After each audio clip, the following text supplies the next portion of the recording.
Hello students, 11th commerce business studies में हम discuss कर रहे हैं हमारा चैप्टर नंबर 3 जिसका नाम है public private and global enterprises.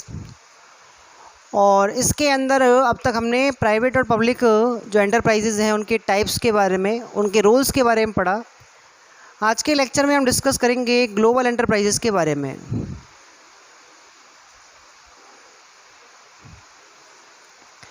Global enterprises को भूमंडलीय उपक्रम कहते हैं। ऐसे बिजनेस जो पूरे विश्व के भूमंडल पर कहीं भी विश्व स्तर पर फैले होते हैं, बहुत सारे देशों में अपना बिजनेस करते हैं, उस तरह के उपक्रम आपके कैसे होते हैं? ग्लोबल एंटरप्राइजेज़ कहलाते हैं। ग्लोबल एंटरप्राइजेज़ को बहुराष्ट्रीय उपक्रम, अंतर्राष्ट्रीय उपक्रम या वैश्विक उपक्रम भी बोलते हैं। ऐसे बिजनेस जो विभिन्न देशों में व्यापार करते हैं, जैसे अपन देखते हैं नाम मल्टीनेशनल कंपनी, MNCs के बारे में आपने नाम सुना होगा। कुछ कंपनीज ऐसी हैं जो पूरे विश्व स्तर पर क्या करती हैं? व्यवसाय करती हैं। तो ऐसे उपक्रम जो होते हैं, ऐसे व्यवसाय जो होते हैं, उन्हीं को क्या कहा जाता है? आपके भूमंडलीय उपक्रम कहा जाता है। यानी कि भूमंडलीय उपक्रम को अगर डिफाइन करें तो हम कैसे करेंगे कि भूमंडलीय उपक्रम या ग्लोबल एंटरप्राइजेज़ वो एंटरप्राइजेज़ होते हैं जो किसी एक नहीं बल्कि बहुत सारी देशों में क्या करते हैं? अपनी बिजनेस एक्टिविटीज़ को स्थापित करते हैं, चलाते हैं, कंट्रोल करते हैं। वो आपके किस में आते हैं? ग्लोबल एंटरप्राइजेज़ के अंदर आते हैं। ठीक है।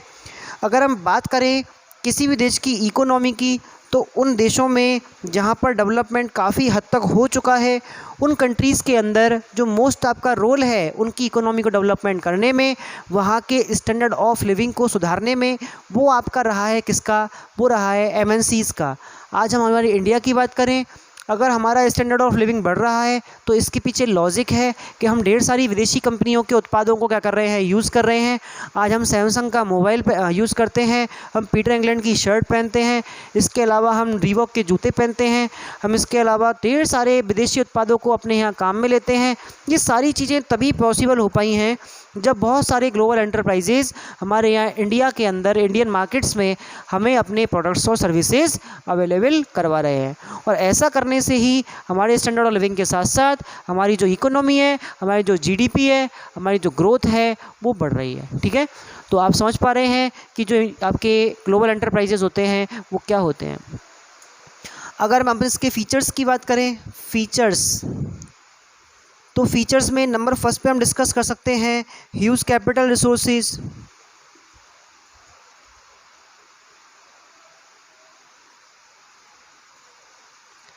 जो आपके बिजनेस एंटरप्राइजेज होते हैं ग्लोबल, उनमें कैपिटल इन्वेस्टमेंट ज़्यादा होता है। भाई सीधी सी बात है, आज आप कभी अपने शहर से बाहर नहीं गए क्योंकि आप गरीब हो, क्योंकि आपके पास पैसे ही नहीं है, तो आप नहीं जा पाओगे। लेकिन अगर आपके पास ज़्यादा पैसे हैं, आप करोड़पति हो, तो आप सिटी क्या, आप देश के बाहर जा सकते हो। तो हम ये मान लें कि जो बंदा विदेश घूमने जा रहा है वो पैसे वाला है, सीधी सी बात है। तो ऐसी अपन के ग्लोबल एंटरप्राइजेज़ हैं। एक ऐसी कंपनी जो बहुत सारे देशों में घुसकर अपना बिजनेस कर रही है, वो ज़्यादा कैसी होगी? पैसे वाली होगी, ज़्यादा रिच होगी। तो यहाँ पर हम बात कर रहे हैं ह्यूज कैपिटल रिसोर्सेज की, कि एक कंपनी जो होती है ग्लोबल एंटरप्राइज, MNC कंपनी, उसके अंदर कैपिटल रिसोर्सेज ज़्यादा होते हैं क्योंकि वो अपने शेयर्स को इंटरनेशनल मार्केट्स के अंदर क्या करते हैं? इशू करते हैं। इसके अलावा बहुत सारी कंट्रीज़ उनको अपने यहाँ बिजनेस करने के लिए इनवाइट करती हैं, उनको जगह देती हैं, उनको स्टॉक देती हैं, उनको लेबर देती हैं, और उनसे ही क्या करते हैं? फिर वो कमाई करते हैं। इसके अलावा बहुत सारे जो वर्ल्ड वाइड बैंक हैं आपके वर्ल्ड लेवल के, वो सभी उनको लोन्स फैसिलिटी देने के लिए कैसे होते हैं? अट्रैक्ट होते हैं। तो इस तरह से इनके पास कैपिटल की कोई कमी नहीं है और इनका कैपिटल रिसोर्सेज कैसे हैं? ज़्यादा हैं। नंबर सेकंड पे हम बात करें फॉरेन कोलैबोरेशन। फॉरेन कोलैबोरेशन का मतलब होता है विदेशी सहयोग।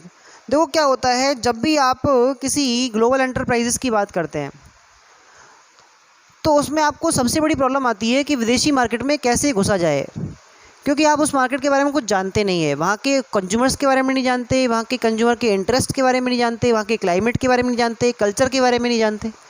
तो आप सबसे पहले क्या करते हो? कॉन्ट्रैक्ट करते हो। आप वहाँ की किसी कंपनी से टाई अप करते हो और टाई अप करने के बाद वहाँ से इन्फॉर्मेशंस लेते हो। वहाँ पे टाई अप के थ्रू एक कम इन्वेस्टमेंट करके आप अपने बिजनेस में थोड़ा सा ग्रो करते हो और अपने प्रोडक्ट को वहाँ के मार्केट में इंट्रोड्यूस कराते हो। इससे क्या होता है, धीरे धीरे आपके प्रोडक्ट पर वहाँ के मार्केट में पकड़ बनती है और फिर आप अपनी इंडस्ट्री सेटअप करके वहाँ पे बड़े स्केल पे बिजनेस स्टार्ट कर लेते हो। तो हर कंट्री के अंदर जो ग्लोबल कंपनीज़ हैं वो यही काम कर रही हैं कि वो क्या करती हैं, उनको मैन्युफैक्चरिंग का कॉन्ट्रैक्ट दे देती हैं, उनको माल बेचने के लिए कॉन्ट्रैक्ट कर देती हैं। इसके अलावा उनकी वो पार्टनरशिप कर लेती है दूसरी कंपनीज़ के साथ, जिन्हें हम जॉइंट वेंचर्स कहते हैं। तो इस तरह से ढेर सारे आपके तरीके हैं जिसके माध्यम से आप विदेशी कंपनियों को अपने पास या विदेशी सहयोग को प्राप्त कर सकते हैं। और जो भूमंडलीय उपक्रम होते हैं इनके पास लॉजिक एक ही है कि अगर फॉरेन कंपनी में या फॉरेन कंट्री के अंदर अपने बिजनेस को सेटअप करना है तो उसके लिए आपको विदेशी संबंध बनाने पड़ेंगे, विदेशी कंपनियों के साथ जुड़ना पड़ेगा और स्थानीय लोगों को क्या करना पड़ेगा, जुटाना पड़ेगा। अगर हम इसके बाद बात करें नंबर 3 पे, तो इसके आएगी अपन की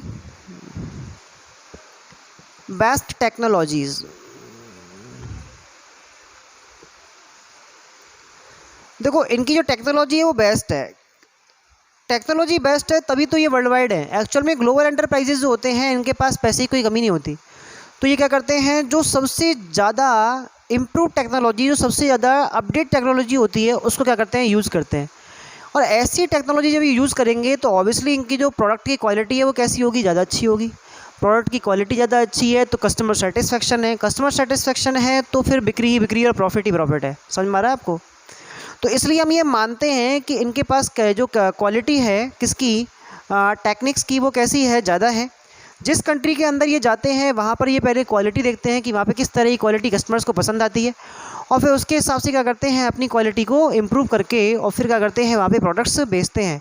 तो इनके पास कंपनी में टेक्नोलॉजी को लेकर किसी भी तरह की कोई कमी नहीं होती। इसके अलावा हम बात कर सकते हैं न्यूनेस इन प्रोडक्शन। देखो क्या होता है, बड़ी कंपनीज जो होती हैं इनका मेन काम होता है रिसर्च का। इसलिए इन्होंने क्या कर रखा है, अपनी कंपनीज के अंदर एक सेपरेट डिपार्टमेंट बना रखा है जिसका नाम है R&D department, research and development department. और रिसर्च एंड डेवलपमेंट डिपार्टमेंट का यही काम होता है कि किस मार्केट के अंदर किस क्वालिटी का प्रोडक्ट सबसे ज़्यादा अच्छा सक्सेसफुल हो सकता है, उस चीज़ पे इनको रिसर्च करनी पड़ती है। अलग अलग कल्चर, अलग अलग टेस्ट, अलग अलग फ्लेवर, अलग अलग डिज़ाइन, अलग अलग शेप्स, और फिर इन सारी चीज़ों को क्या करते हैं, ये मिक्स करके सारी चीज़ों पर ढंग से स्टडी करके, एवेल्यूशन करके और फिर एक प्रोडक्ट जो है वो डिज़ाइन करते हैं एक स्पेशल कंट्री के लिए, एक स्पेशल मार्केट के लिए, और फिर उस हिसाब से उसको क्या किया जाता है, डील किया जाता है। तो ऐसी कंडीशन में इनके प्रोडक्ट्स में हमेशा क्या रहती है, न्यूनेस रहती है।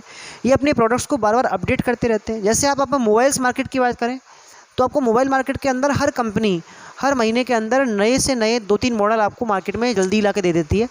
इससे हम उनको तरफ अट्रैक्ट होते हैं और उनके प्रोडक्ट्स को परचेज़ करना ही ज़्यादा अच्छा समझते हैं। तो ये इनकी क्या है, पावर है कि अपने प्रोडक्ट में हमेशा क्या करते रहेंगे, वो चेंजेस करते रहेंगे, न्यूनेस लाते रहेंगे। क्लियर? अगर हम नेक्स्ट बात करें स्ट्रेटजीज़ के बारे में,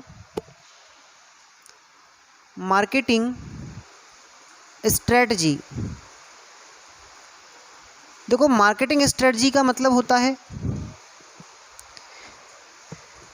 कि बाज़ार में माल बेचने की क्या आपकी पॉलिसी है।